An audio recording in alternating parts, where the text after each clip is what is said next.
de passar para o Dávila, vou trazer uma informação que a produção acaba de compartilhar, porque o atual presidente americano e adversário na disputa eleitoral dos Estados Unidos, Joe Biden, se pronunciou sobre a escolha de J.D. Vance para ser candidato a vice pelo Partido Republicano. Em uma publicação nas redes sociais, Biden disse o seguinte, vou abrir aspas, aqui está o acordo sobre J.D. Vance. Ele fala muito sobre os trabalhadores, mas agora ele e Trump querem aumentar os impostos sobre as famílias da classe média e, ao mesmo tempo, promover mais cortes de impostos para os ricos. Bem, não pretendo deixá-los. E se você estiver comigo, contribua. Lógico, se referindo à campanha democrata. Ou seja, contribua para o Partido Democrata que nós precisamos derrotar os republicanos. Dávila, primeiro, ele questiona essa dobradinha, Donald Trump, J.D. Vance, dizendo que eles aumentarão impostos para a classe média, devem beneficiar os mais ricos, mas no final ele pede um din-din. Como sempre, né, Caniato? Porque essa eleição presidencial, o negócio é quem consegue arrecadar mais, porque quem deixa de arrecadar, é isso que mata a campanha. Nas primárias americanas, o que acaba com o candidato nas primárias é ele não conseguir mais levantar dinheiro. Quando ele não levanta mais dinheiro, acabou a candidatura, porque ele não consegue mais caminhar. E esse é o maior problema de Joe Biden hoje. 90 milhões de dólares que foram doados ao Partido Democrata, como bem lembrou, né? O Alan Gani aqui, foram congelados. Então, assim, ele é que precisa mostrar serviço para os seus doadores, porque senão os doadores vão fechar a torneira e acabou. Imagina ele ter uma campanha presidencial com pouco dinheiro, tá morto. E o do Donald Trump, o cofre dele só tá aumentando, tá parecendo o tio Patinhas, o negócio do cofre lá do Donald Trump. Então, assim, essa batalha dos doadores, Trump tá ganhando disparado de Joe Biden. Então, esse é o primeiro ponto.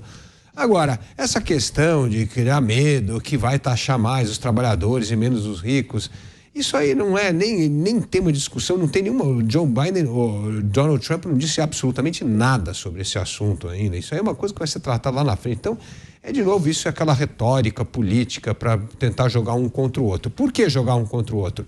Porque o maior contingente que os democratas estão perdendo votos é justamente esse dos trabalhadores, da indústria pesada, os blue collars.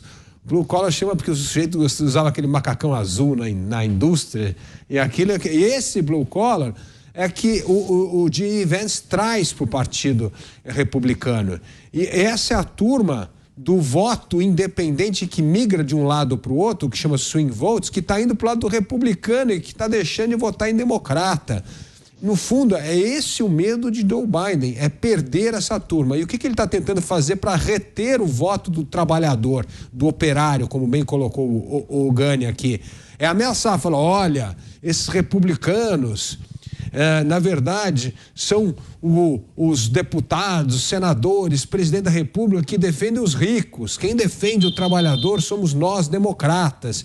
Então ele está tentando fazer esse jogo para ver se ganha o voto desse voto que justamente Vance traz para a chapa presidencial de Trump. Portanto, acho que isso não vai colar e o jogo vai. E a segunda coisa que é importante, já que não pode criticar Trump nesse momento de paz momentânea por causa do atentado a Donald Trump, provavelmente Biden, nessas próximas semanas, vai ficar atacando o vice-presidente como uma forma de resvalar em Donald Trump. Pois é, agradecendo muito as pessoas que nos acompanham pela rede de rádios da Jovem Pan News, muitas pessoas sintonizadas no carro e também no celular, sempre escutando programas Pingos nos Is. Obrigado pela audiência. Claro, a gente está trazendo as informações, as análises, as atualizações sobre as consequências do atentado sofrido por Donald Trump, também informações sobre a convenção republicana, a oficialização do nome de Donald Trump, será o candidato republicano nas eleições de novembro e também a decisão de quem será o vice nessa chapa. Senador republicano pelo estado de Ohio, J.D. Vance, tem 39 anos. Agora, Gani, em relação a esse desafio dos candidatos de conseguirem levantar quantias importantes para bancar essas campanhas. Poxa, a gente estava observando essa convenção republicana, parece um show de rock, né? São telões, a gente percebe milhares de pessoas. Imagina, uma equipe de televisão de última geração, diferente de uma convenção que a gente assiste aqui no Brasil, né? O partido aqui aluga uma sala ali, talvez um bom auditório. Olha isso, show de rock, bandas que tocam entre uma apresentação e outra, câmeras de último tipo, uma cenografia que poderia ser um show de uma grande banda de rock. Ó, a gente percebe que é uma qualidade fora do comum. Eles precisam de tanto dinheiro para bancar esse tipo de evento, assim, por qual razão que é preciso ter bastante dinheiro e conseguir que esses empresários doem grandes quantias? E por que isso acaba fazendo toda a diferença na campanha dos candidatos à presidência, hein, Gani? O empresário norte-americano, ele acaba apostando, né, e colocando dinheiro na campanha, e aí você pode ter desde impulsionamento de rede social, até panfletagem, até eventos, em algumas cidades, comitivas, etc. Mas ele coloca dinheiro apostando em determinado ganhador ali e já pensando num lobby, né? Então, isso é muito... Então é o toma lá da cá de lá. Aqui no Brasil a gente proibiu o financiamento privado de campanha, né? E agora a gente tem um outro problema, Palumbo sabe disso, né? Que é o financiamento público. Aí todo mundo acaba reclamando porque é dinheiro público. Lá nos Estados Unidos você tem lá o financiamento privado, né? Das campanhas. Então eu vejo que assim esse interesse ele não vai acabar, seja se o financiamento é público ou privado, até porque no financiamento público aqui no Brasil você pode ter financiamento por debaixo dos panos, né? Também tem financiamento via CPF, mas acaba sendo um sinalizador, porque o empresário, evidentemente, que ele está colocando dinheiro mundo real, esperando algum benefício também, ou uma possibilidade de conversar com o governo lá na frente. Então, além de turbinar a própria campanha, porque dinheiro ajuda a fazer uma campanha com mais capilaridade e aí aumentar a probabilidade do Trump, no caso, ser eleito, também significa uma sinalização, porque se eu estou apostando em determinado time ou determinada pessoa, né, fazendo uma analogia aqui, é porque eu acredito que ela vai ganhar e eu também quero os meus benefícios caso essa pessoa seja eleita. Então é um bom termômetro. E o episódio de sábado estimula muito as doações. Com certeza. Não, só um ponto importante aí para complementar o que o Alan Gani falou. E o Palumbo sabe disso muito bem. Campanha majoritária é o seguinte: tem um grande custo que é transporte, você tem que ter jatinho para ir para cima e para baixo, né? Tem a parte gráfica que pesa muito. Mas na campanha americana tem um item que está acima de todos esses. Sabe o que é? Spot de televisão. Lá você paga. Não tem horário eleitoral gratuito. Perfeito, não tem horário gratuito. E isso é fundamental, porque esse horário gratuito eleitoral que nós temos no Brasil é pago por todos nós. E agora a campanha é financiada pelo fundo eleitoral e agora o horário é pago tabela cheia por todos nós que pagamos impostos. Pensa que isso é de graça? Não, o governo tem que comprar esse horário e doar para os partidos. Então, grande parte desse recurso levantado nessas campanhas milionárias americanas é para comprar spot de televisão, é para fazer os comerciais. Então, veja só, se a gente colocar isso na conta das nossas campanhas, as nossas campanhas vão ser tão caras quanto as americanas. Pois é, delegado Palumbo, agora, sim, naturalmente a gente precisa registrar as fotografias que estamparam os jornais, os portais de notícias, Donald Trump com o rosto ensanguentado, com os punhos cerrados, a bandeira norte-americana, os seguranças o protegendo, enfim. Essa foto tem um peso para a campanha fora do comum, né? Muito possivelmente isso também vai turbinar a negociação para conseguir doações de grandes empresários, né? É preciso também considerar esse aspecto do episódio de sábado, né? Com certeza, ele mostrou ali virilidade, ele mostrou que é um homem forte, tanto é que ele se levantou rapidamente e começou a gritar fight, fight, fight, lutem, lutem, lutem. Isso significa o quê? É tudo que o povo americano quer, um homem forte, com capacidade de decisão, que não vai se acovardar, muito diferente de John Biden. Ele é o oposto de Biden, né? E agora falando um pouquinho de dinheiro, dinheiro é fundamental nas campanhas políticas. Eu passei por duas aqui, na Pindaíba, como a gente diz lá em Ribeirão Preto, não tinha dinheiro, não usei fundo, não me deram tempo de TV razoável e eu peguei o pouco dinheiro que eu tinha e investi nas redes sociais. Mas campanha é muito desigual. você pega um candidato a deputado que ganha 3 milhões de fundo e pega outro que não pega nada, igual eu, é muito diferente. Ele chega numa campanha e 2 semanas antes ele consegue contratar aí 2.000 pessoas, 5.000 pessoas para ficar panfletando. Então, é uma diferença gritante. Dinheiro faz toda a diferença numa campanha eleitoral, seja nos Estados Unidos, seja aqui no Brasil. Pois é, agora Luiz Felipe Dávila, pessoas da nossa audiência questionando justamente essa relação entre os empresários e o candidato. Se o candidato for o vencedor, ou seja, chegar à presidência da República, quais seriam as contrapartidas que esse político iria oferecer para essas empresas? E aí, se puder discorrer também sobre o papel do lobista, que é inclusive uma profissão regulamentada nos Estados Unidos. Como funciona essa dinâmica? Até uma pessoa da nossa audiência lembrando aquele seriado House of Cards e o Frank Underwood, que era um congressista que tinha uma relação um pouco estranha com alguns lobistas, Dávila. Não há dúvida que o lobby é muito forte nos Estados Unidos, como você falou, é profissional, é contratado. Agora, eu quero falar uma coisa positiva sobre o lobby. O lobby também ajuda a esclarecer, a aprofundar a discussão de um tema. Tá lá o Palumbo, tem que discutir 500 temas. Se chega uma pessoa que tem autoridade sobre aquele tema e começa a discutir, vai balizar melhor o voto do Palumbo no Congresso, se aquele voto é bom ou ruim. Então o lobby não é sempre essa coisa negativa de comprar apoio, não.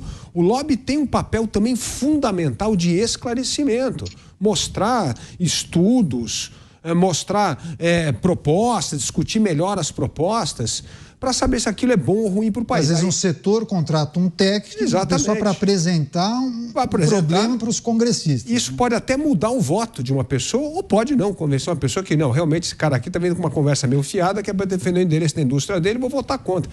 Mas o lobby não é só uma coisa negativa.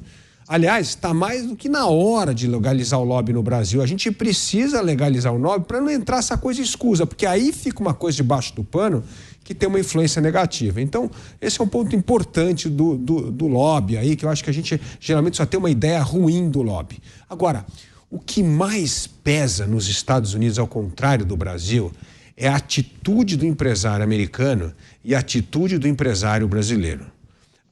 O empresário americano, que é um governo que não atrapalha a economia. O empresário americano, ele quer produzir e quer menos interferência do governo possível. Já os nossos empresários, eles querem ser amigo do governo, eles querem ali um regime especial, eles querem uma taxação exclusiva para o setor deles, eles querem um subsídio para a indústria. Então, o nosso empresariado, não dá para generalizar todos, mas a grande maioria que pega avião e vai lá para Brasília conversar com o governo, vai para pedir proteção do Estado, não vai para pedir mais livre economia. E nos Estados Unidos, o dinheiro vai para as campanhas para aqueles que vão prometer, olha aqui, o governo não vai ficar enchendo a paciência de quem quer fazer negócio, nós vamos deixar vocês fazerem negócio. Então, essa é uma atitude muito diferenciada entre o setor privado brasileiro e o setor privado nos Estados Unidos. Um é pró-mercado e o nosso é pró-Estado. Ele quer capturar o Estado para garantir o bem do negócio dele. Essa é uma atitude muito diferente entre as classes empresariais brasileiras e norte-americanas. Pois é, Gani, se você quiser fazer um complemento em cima do que o Dávila trouxe, agora, enquanto você, lá atrás, no início do programa, falou sobre o quanto Donald Trump já era favorito antes do episódio de sábado e de que maneira ele vai acabar consolidando esse favoritismo até se tornando imbatível, pelo menos na visão de uma ala do Partido Republicano, uma pessoa questionou aqui se Donald Trump, a partir desse episódio, ele deve mudar o seu discurso, atenuar as suas falas, tirar um pouco o pé do acelerador, uma vez que não haverá necessidade, pelo menos esse é o questionamento, de ele atacar tanto Joe Biden. Você acha que ele precisaria mudar alguma coisa na sua retórica ou não? É melhor ele seguir o que vem fazendo nos últimos meses? É um bom questionamento que o nosso telespectador fez, um questionamento inteligente. Eu acho que ele não vai mudar a sua essência. Ele deve sim tirar um pouco o pé, fazer um discurso ali de união da nação, dizendo que precisa de uma pacificação, mas ele vai explorar muito bem a vitimização, né? Até porque O outro lado já começa com uma narrativa, a gente vai ver isso, e aí não concordo com essa narrativa, não endosso essa narrativa, né, fazendo um disclaimer aqui, mas a gente vai perceber o Partido Democrata e os seus tentáculos na grande mídia norte-americana dizendo que, no final das contas, Trump foi vítima da polarização, ele, no final das contas, colheu esta situação. A gente já viu alguns editoriais hoje no Brasil horrorosos em relação a isso. Então, eles vão aumentar essa narrativa, é a saída que o Partido Democrata tem. De novo, não endosso, acho uma narrativa mentirosa. Agora, por outro lado, o que o Trump vai fazer? Ele vai falar, olha, na verdade, veja, eu fui vítima, né? Quem é golpista são vocês, quem é ditador, quem é o outro lado, eu não. E eu acho que ele vai explorar agora mais um caminho da união do país, falar de problemas concretos, enfim. Ele é como aquele piloto de Fórmula 1 que está liderando, não tem ninguém do lado dele, só depende dele agora para a vitória. Pois é, concorda com o Alan Gani, delegado Palumbo? Está muito à frente de Joe Biden, o cenário é muito perfeito. O que ele deveria evitar? O confronto? Ele tem que tirar um pouco o pé do acelerador ou não? Você acha que aqueles vídeos, aqueles questionamentos em relação à situação cognitiva de Joe Biden, ele deve continuar intensificando esse discurso ou agora não há mais necessidade? Eu acredito que não, né? Como eu havia dito, é só ele não fazer nenhuma bobagem que ele vai ser eleito. Essa imagem que o nosso telespectador está vendo agora vai ficar marcado nos livros de histórias dos Estados Unidos e do mundo inteiro. Ele realmente é vítima, mas os progressistas eles vão vir com uma narrativa dizendo que não foi nada disso. Como eu vi ontem, até fiquei um pouco revoltado, dizendo suspeitos, barulhos de tiro. Olha, uma pessoa morreu lá. Aqui com o Bolsonaro fizeram a mesma coisa, falando que foi uma fakeada a respeito da facada. Olha, eu fui visitar o presidente Jair Bolsonaro quando ele estava internado aqui no hospital em São Paulo.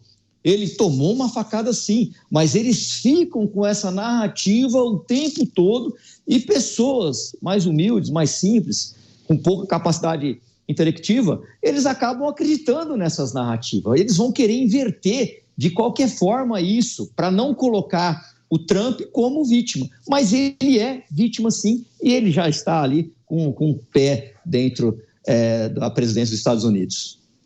Pois é, agora, Dávila, claro que a gente precisa também considerar as informações que chegam dos Estados Unidos em relação às apurações, às investigações que vêm sendo feitas pelo FBI em relação ao episódio de sábado. Claro que pistas estão sendo levantadas, não se sabe exatamente qual seria a motivação do rapaz de 20 anos. Parece que a teoria, o que eles classificam seria um episódio de terrorismo doméstico. Agora, naturalmente, há uma série de sinalizações que acabam sendo transmitidas para as outras nações, os adversários dos Estados Unidos. Insegurança dos Estados Unidos internamente, a falta de cuidado com a segurança dos candidatos, dos políticos, das autoridades. Qual é a percepção? O que é preciso a gente considerar em relação a esses sinais que foram emitidos para fora dos Estados Unidos? Bom, o primeiro sinal, e aí para os Estados Unidos, para o Brasil e para o mundo, é que a radicalização política pode acabar em bala. E isso é muito ruim para a democracia, isso é ruim para a liberdade. Porque toda vez que tem uma escalada dessa forma, o que você faz é estimular cada vez mais políticas antiliberais e antidemocratas. Você vê e fala assim, é isso aí, se não tiver ordem não dá para ter liberdade, então tem que acabar com a liberdade momentaneamente, que é um desastre. Então eu entendo que a polarização e o radicalismo político acaba trazendo a violência para dentro do jogo político, e isso é muito ruim para um sistema democrático, para quem defende a liberdade, para quem defende o Estado democrático de direito. E o que aconteceu depois do atentado foi todo mundo tentar baixar a bola, tanto do lado republicano quanto democrata. As pessoas entenderam qual é a consequência péssima para o país que tem. É criar turbulência num período de eleição, que na verdade o período de eleição é um período de festa democrática, é um período onde os eleitores escolhem os seus representantes, onde o voto legitima o mando. Essa é a grande diferença das democracias dos estados autoritários. Então, você está estragando a festa da democracia quando você radicaliza muito. Então, está na hora de baixar a bola mesmo. E eu acho que esse é o primeiro sinal. Agora, o delegado Palumbos conhece muito mais do que a questão da segurança, mas a minha percepção é que houve uma enorme falha pré-convenção. Não é possível que o cara entra com um rifle desse e consegue se sentar numa 120 metros do candidato e dar um tiro. Então aí houve certamente uma falha gigantesca na segurança pública pré-evento.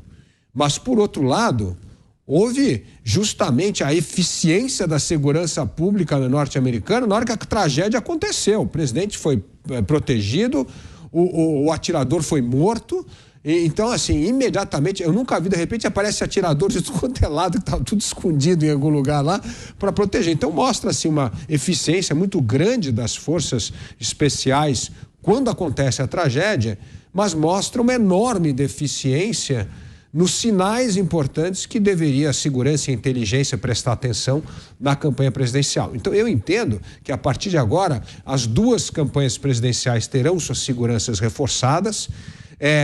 A parte de inteligência e pré-evento vai ter uma atitude muito mais dura, vai ter um protocolo de segurança muito mais rigoroso para que não tenha mais tragédias ao longo dessa campanha até novembro. Então eu entendo que teremos de aprender rapidamente as lições desse episódio trágico para fortalecer a segurança e, do ponto de vista política, temos de aprender que democracia precisa de moderação nas conversas, nos debates e não de radicalismo, que o radicalismo acaba em tragédia. Pois é, delegado Palumbo, queria pedir a sua contribuição em relação ao que deve ser feito a partir de agora, a partir desse episódio de sábado, em relação à segurança dos candidatos presidenciais. Naturalmente, o que é um reforço dos protocolos de segurança.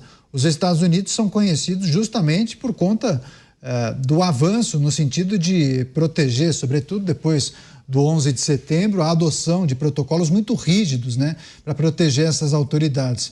O que é que as forças especiais da polícia devem fazer a partir de agora? Deve redobrar a atenção, porque isso pode acontecer mais uma vez. E eu concordo com o Dávila, houve uma falha grotesca de segurança.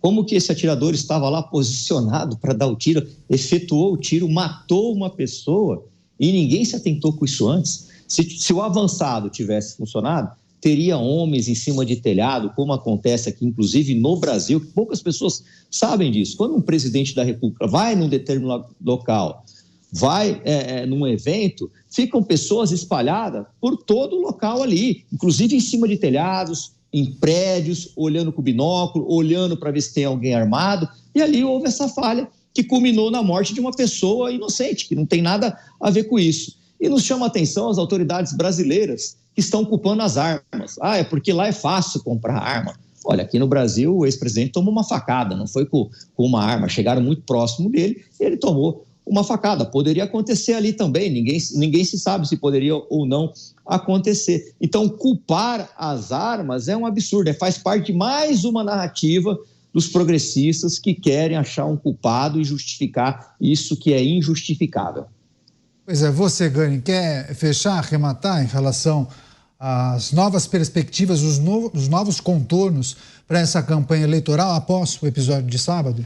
Eu quero chamar a atenção de dois pontos, né? Esse discurso de banalização de alguns termos muito graves, como fascismo, como nazismo, né?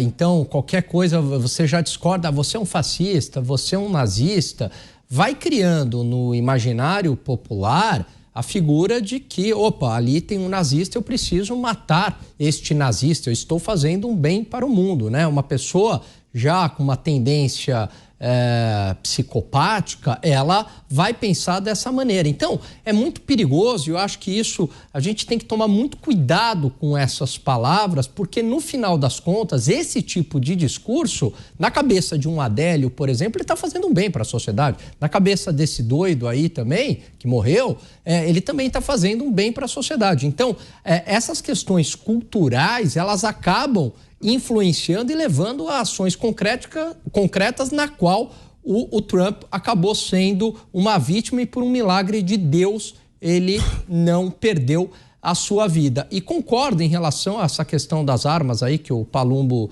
trouxe, inclusive vão utilizar isso lá nos Estados Unidos para tentar limitar o uso de armas. Só esquecem de dizer que também armas acabam salvando vidas, protegendo famílias. Quantas pessoas não são salvas justamente por conta das armas, e quando ocorre algo assim é mais uma exceção, uma fatalidade do que uma regra comum. Pois é.